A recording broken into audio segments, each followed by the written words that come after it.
Did you know that COPPA actually affects us as game developers and the way that we develop games? And today we're going to break down some of the key things that you want to keep in mind while working on your game and complying with COPPA. Stay tuned.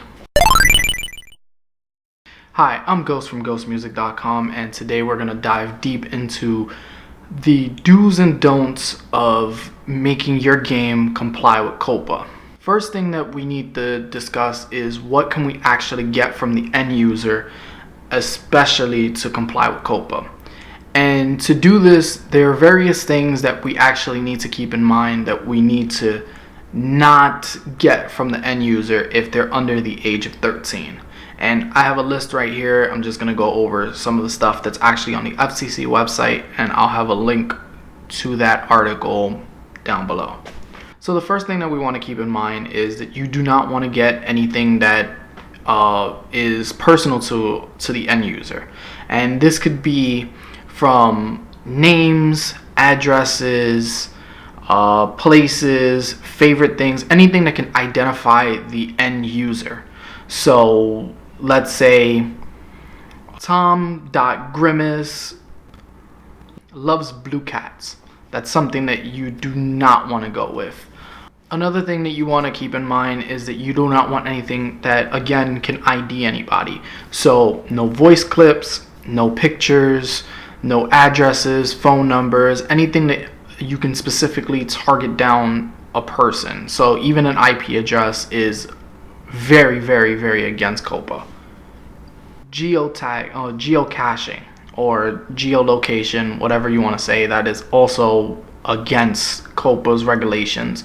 So even if you made a Pokemon Go clone app and you have it targeted towards children, you're actually in violation of COPPA, and that's something that you highly want to stay away from. Lucky for you, just like any other popular app, especially Pokemon Go, which I'll have some footage on the screen right now, when you're actually creating or have a user join whatever services you offer, especially app, website, service, whatever, you can actually have them agree to your terms of service. And in that terms of service, you can actually enable that they have to be over the age of 13, just like every social media website or anything else needs you to comply with to actually use. However, there's one special caveat when you're actually doing this.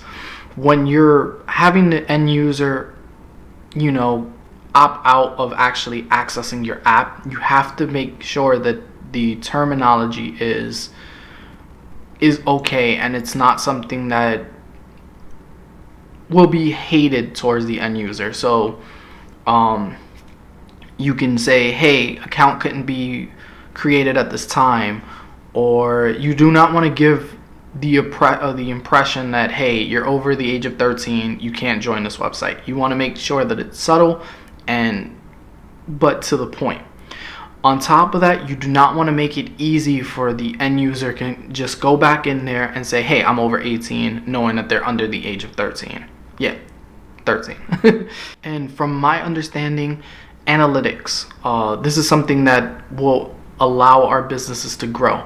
However, when you are trying to comply with COPPA and you actually have users that's under the age of 13, you want to keep everything about it very vague. You do not want to have anything that is specific to whatever the user's doing.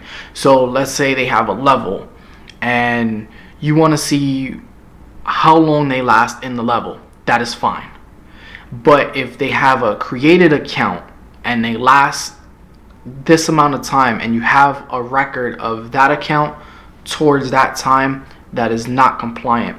And also, if you do have a record of that, you need to make sure that the parents of that player of that account has access to all the records that has been actually captured for that kid, as well as have the permission to gather that information.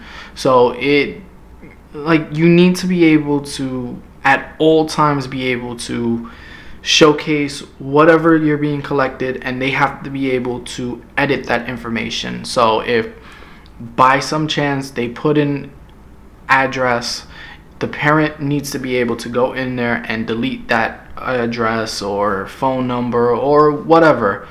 Let me know what you're doing to actually comply with COPPA.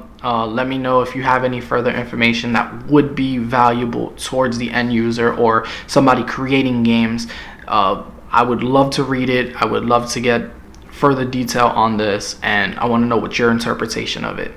If you enjoyed this video, make sure to hit subscribe. If you have game developer friends that are working on games and need to understand a little bit more about COPPA, please feel free to share this video. Hit the like if you found this engaging and informative, and I'll see you guys in the next one. Peace.